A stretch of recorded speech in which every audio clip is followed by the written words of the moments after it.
Good morning guys! At ngayon naman mag-harvest tayo ng ampalaya. Mga ano lang siguro guys, mga 5 piraso. Ayan.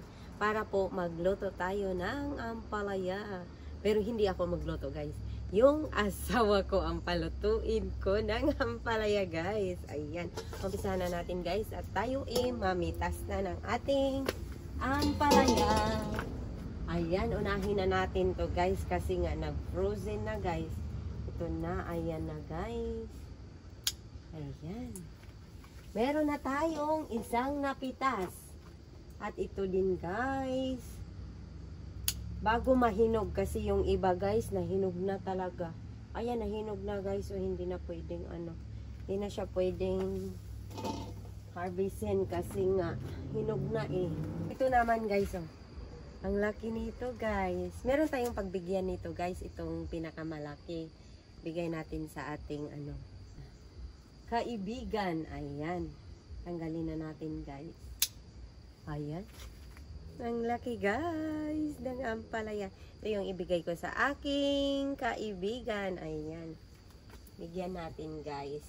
Yung iba naman, yun yung gawin nating breakfast. Lutuin ng aking asawa. Ayan. Meron pa, ito pa guys. Ang dami guys, ang lalaki ng ating ampalaya guys. Galing talaga magtanim ng aking asawa guys. Nakiki-harvest lang ako dito sa ampalaya ng aking husband. Meron pa dito guys. Ayan, ang dami na. Marami na to darling. Ayan na guys, ang dami ng ating ampalaya. Ayan. Ang ganda, diba? Ang gaganda ng ating ampalaya. Ayan. Ikot na lang tayo. Ayan. Ito naman, hindi pa pwede yung iba guys. Palakihin pa natin. Siguro, next day ito naman kasi bago siya mahinog, ayan, mag-harvest din tayo guys.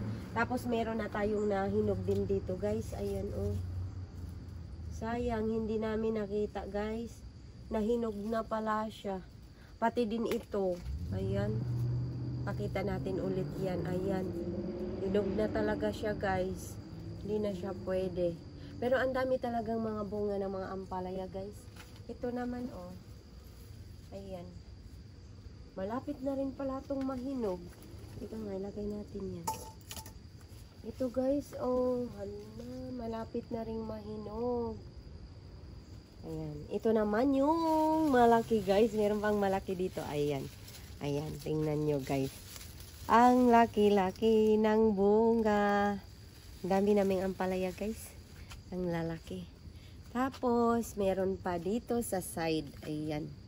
Ayan guys. Ayan. Ang dami diba guys? Ang gaganda. Napaka-healthy ng ating ampalaya guys. Meron pa. Ayan. Ang lalaki guys. At dito rin. Ayan. Meron din. Ang dami po talagang mga bunga guys. Ayan. Nakailang beses na po talagang mag-harvest yung aking asawa guys. Pero marami pa rin po. Tuloy-tuloy pa rin nagbunga ang ating mga ampalaya guys. Meron pa nga mga bago nandoon sa itaas. Hindi na makikita kasi maliliit pa lang siya. Pero sana magtuloy kasi medyo na malamig dito sa amin guys. Medyo malamig na. Ayan, meron pa guys. Ang ganda. Ang kinis-kinis ng ampalaya guys. Ang ganda. At meron pang nakatago dito sa kabila guys. Ayan. Ito Ayan. Malaki din to guys. Nakatago siya. Ayan. Napakadami po talaga ng ating ampalaya guys. Ang gaganda. At dito naman, malapit sa aking asawa. Ayan. Ayan guys. Ang dami ng mga ampalaya guys, no? Ayan. Ang dami po. At ayan guys, mamaya magluto na ang aking asawa. At ayan na guys, umpisahan na natin magluto ng ampalaya. Ayan, naglagay na yung asawa ko ng mantika. Ayan.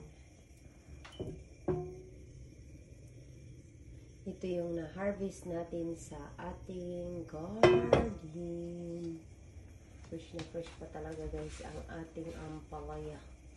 Kasi kakapitas lang talaga. Ayan, naglagay na siya ng bawang. Ayan. Meron na ng bawang.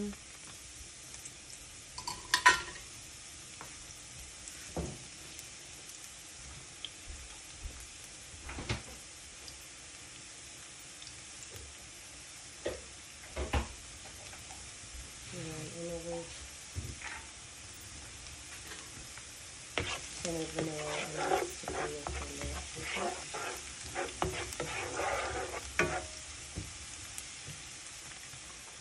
Dire-diretso na.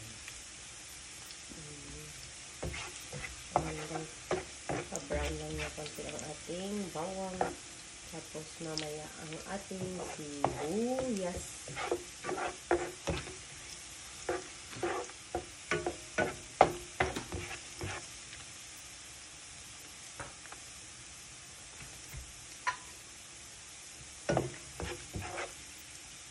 Simple lang ating breakfast, guys. Simple lang ang ating breakfast. Para hindi masayang ang ating mga ampalaya, guys. Talaga. Maya tayo nagluluto ng ano, guys. Ampalaya. Para hindi masayang yung mga ampalaya. Kaya, ayan. Luluto na naman yung asawa ko ng ampalaya, guys. Minsan, iba yung ibang klase ng pagluto ng ating ampalaya. Para hindi naman pare-pareho.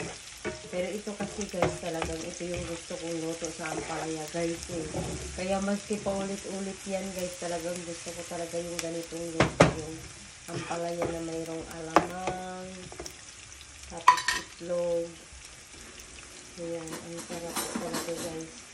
Hindi ka na pala naglagay ng ng kamatis. Ayan, hindi siya ngayon naglagay ng kamatis guys. Nung nakaraan naglagay siya ng kamatis. Nagtutubig. Ayan. Yung bango? Tama na yan? Ayan. Yan ang gusto ko eh. Alamang. Ayan guys. Yung hindi pa nakatry ng pagluto na ganito, ayan, pwede nyo i-try guys. At talagang masarap siya. Masarap po talaga pag alamang yung itimpla ng ating ampalaya. Kasi iba yung lasa eh pag asin lasa ba. Mas masarap talaga ganito guys. Tignan natin yung ating simpleng breakfast. Simpleng pagluto ng ating ampalaya. Pag naman guys, pag may pasok yung asawa ko, ako naman yung nagluluto ng ganito. Yan, nilagyan ng ng asawa ko para hindi mainit. Nilagyan niya ng yung hawakan, nilagyan niya ng foil guys para hindi mainit. Para hindi mapasok. Para hindi mapasok guys.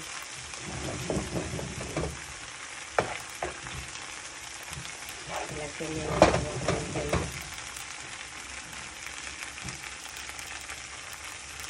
Ayan, ang ganda ng kulay. Ang ganda ng kulay guys. So, ayan. Kasi yung ampalaya ang nagpaganda ng, yung alamang pala guys. Ayan. Yung alamang ang nagpaganda ng kulay. At ayan na nga guys. Nalagay na rin ang ating ampalaya. Ayan ang gusto ko guys. Bango. Bango ng ating ulam guys. Ating breakfast. Kumakain din naman yung mga bata ng ganito guys. Kumakain din sila. Buti naman nagugustuhan din nila ito.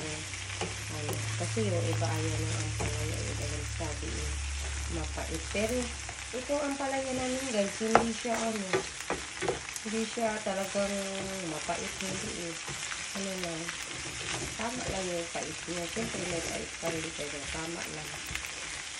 So yun naman yung gusto ko sarap. Kapitanin na naman tayo guys. Ayan.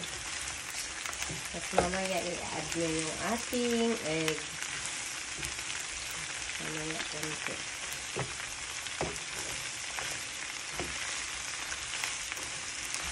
Ang bango talaga. Bango pag nag-alam mo.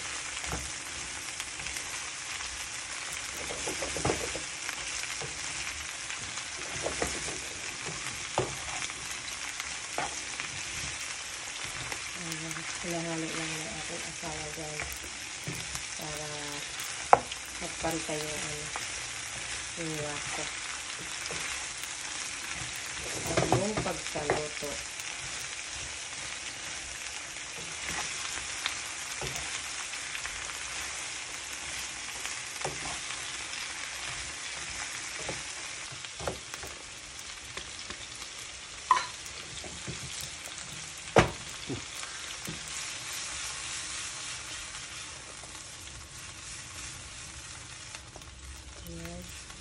Ganun naman ang asawa ko guys.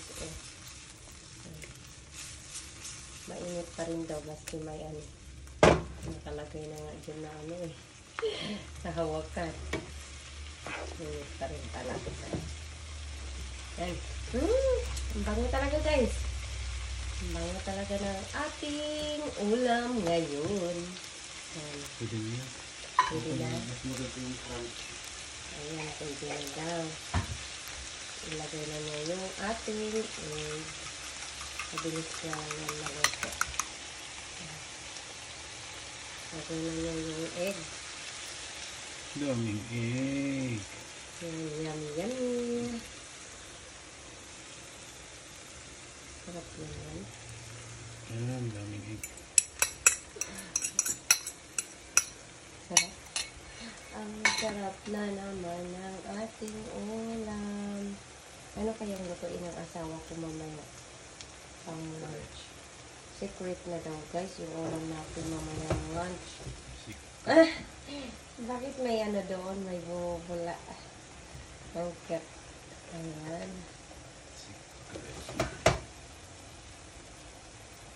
Tutubig yan. Tutubig. Yan guys, pwede nyo talagang i-try ganitong luto guys. Saan palaya. Yung mga hindi pa nakapag-luto ng ganito style guys. Pero po, naman, ganito din kayo magluto ng ampalaya. Ayan, shoutout sa mga mahilig ng ampalaya na may alamang at egg. Malapit na guys. Malapit na maluto. At pwede na tayong kumain. Pwede na tayong kumain ng breakfast. Meron din tayong mga dyan guys. Meron tayong mga natirang pagkain kahapon. Kaya hindi lang ito ang ating ulam ngayon for breakfast. Kaya ito lang yung ating ipapakita. Kasi ito yung niluto ng ating asawa ngayon sa umaga. Yung iba, na lang yun. Yung kagabi yun. Hindi pa rin yun. Ipanghit lang. Ayan.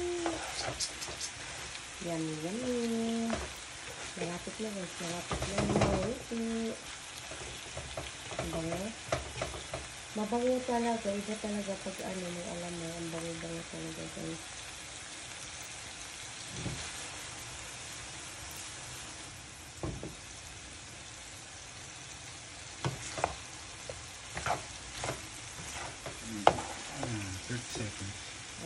Seconds na na.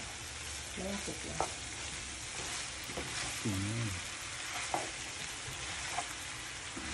Marami yung luto ng aking asawa ngayon. Pero mas marami kaysa nung nakaraan. Nasisira ang palaya. Napuprosin mo siya. 1, 3, 2, 1. Tada! Ayan na guys, luto na ang ating palaya. Ayan. Ang sarap-sarap po guys. Ayan, maraming salamat po sa lahat ng mga nanood sa ating mga videos. Thank you po talaga sa inyo guys. At God bless po sa ating lahat. At ayan, bye-bye!